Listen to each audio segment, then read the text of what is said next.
I thought for a little while about who I was going to do this video on. There's, quote unquote old characters in Black Clover. We haven't got like any of those like old sage kind of like classical wizard style characters like Fairy Tale in August, the one I did in my the one before this. But for Black Clover, I was like wondering who maybe we couldn't really pick Julius because Julius is old for a lot of the characters, but he's only in his early 40s, at least was. So I didn't think he fit the bill. We couldn't use someone like any of the elves because the elves are, they were all resurrected, so it wasn't like they were just long-lasting elves like a lot of old classic style of elves. We couldn't use like Lumir because he was sealed away, so he pretty much didn't age. And, it just kind of like escaped me. Who was I going to use? Which character was I going to go over for, the whole age means nothing layout of, this week's theme, and especially for Black Clover. And I realized the one that I was overlooking that I think is the best way to describe her character at the moment in the series is she's the most intriguingly overlooked character. Because when you look at a lot of what's going on, the character that is the most cooperative, quote unquote, yet kind of like knowledgeable on the lore is the Witch Queen. We have certain characters like that lived, throughout like the events of the story. Like, well, we had the word devil. He's dead as dirt now. We have pretty much the anti-magic devil seemingly, but we don't know how long it would be until Asta figures out how to communicate with him. We don't know if he's going to comply. That's a little bit of a mystery of itself.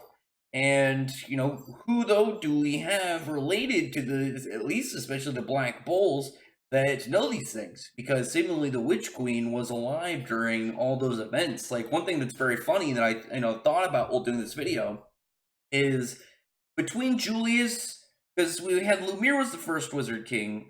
I want to say Magic Emperor more, because I like Magic Emperor so much more, and I think it's actually what the Japanese is supposed to translate to.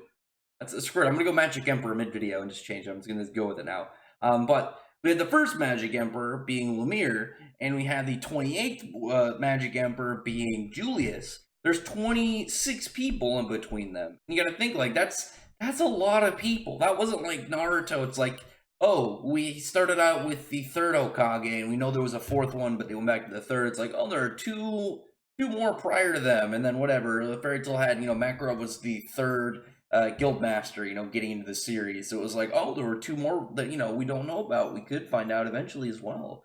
And then it like Julius, it's like, I am the 28th Wizard King. And it's like, well then, and that's fantastic. Or Wizard King, damn it, Magic Emperor. Even like looking at, you look at, Black Clover's most compared counterpart, My Hero Academia. What was it, six or seven people before All Might had all for or one for all? So that's still like a good number, but 27 prior is still pretty big. And we've only otherwise, besides Julius, for Magic Emperors, known Lumir. And out of the series, as I said, the character that could possibly, like, you legitimately could have the Witch Queen discuss, each person. Like, she could have maybe known each member that was a Magic Emperor. She could have known them in depth.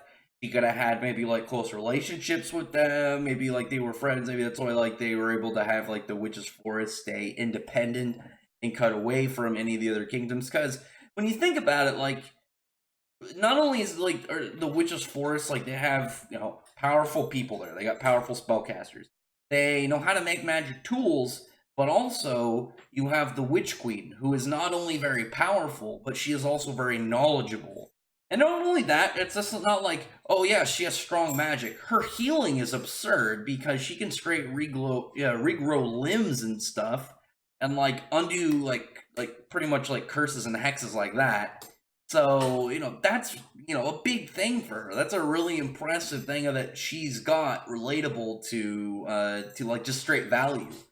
But her character is very, I imagine, hard to work with because her whole like obsession about perfection and stuff. The sad kind of treatment that she had towards Vanessa.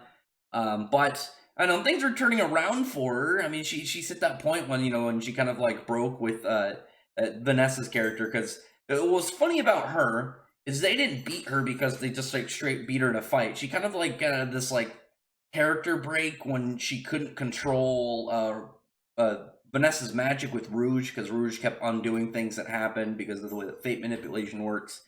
And she just kind of, like, she couldn't control what was going on. Like, her own magic was not able to outdo the events of what Vanessa's fate magic could do, which is unfortunate for her that she gave up, because what we do know is, like, Vanessa's, like, the fate manipulation takes a lot out of her. So, like, if she just kind of kept pushing and pushing and pushing, she would definitely have outlasted Vanessa. I think it was just much more of that kind of like momentary character realization of, she wasn't able to control it, and that really hurt her as a person, really kind of messed with her.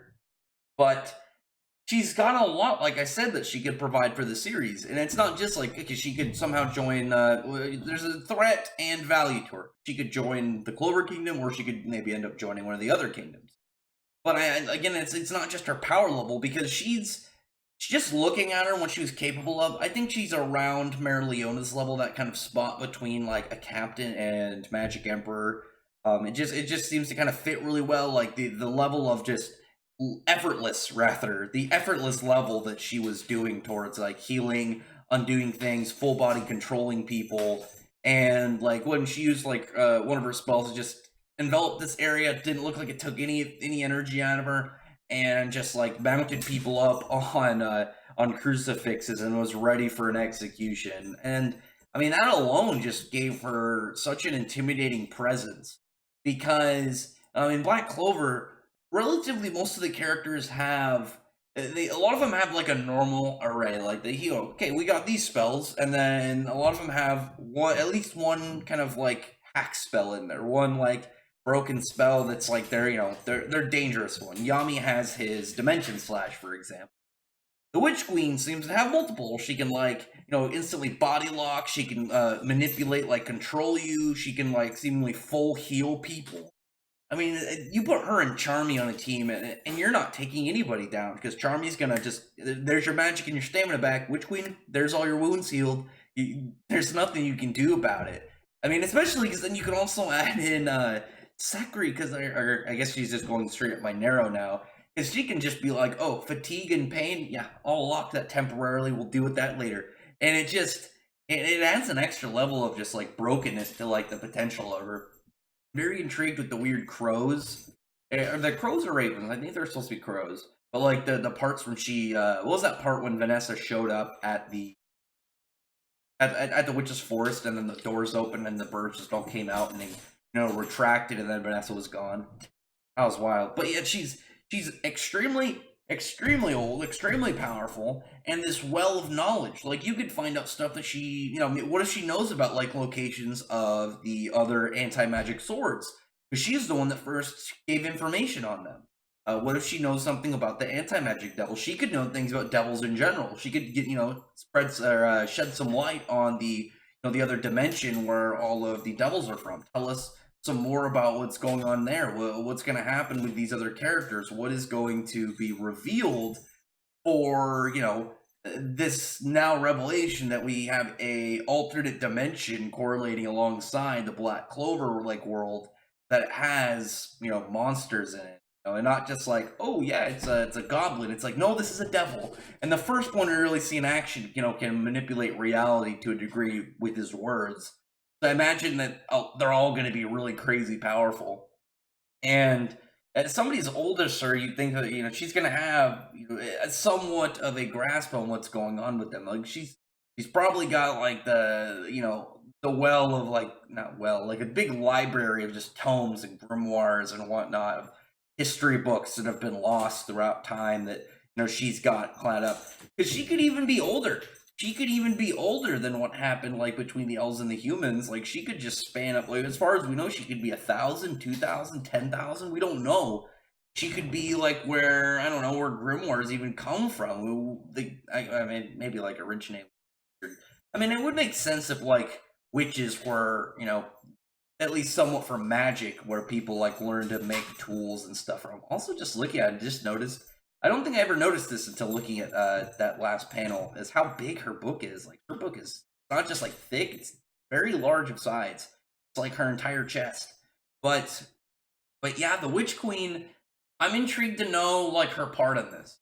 Because when you have this old, very like deep into story, like depth character, she's gonna have some form of relevance later on, and especially because she's tied to Vanessa. And I'm still curious if she's like directly Vanessa's birth mother, or if she's some form of adoptive thing. Because didn't she say she was the mother of all witches? But then what is? I mean, I guess she is. You don't have to have like H factored in because she could have multiple kids, and then she could probably heal up any any unfortunate side effects of childbirth on her physical standpoint. I don't know, maybe. I mean, then wouldn't all the witches be sisters? And you got like 80 sisters or something? I don't know. Other than that, oh, plus one thing I'm thinking about is the witches.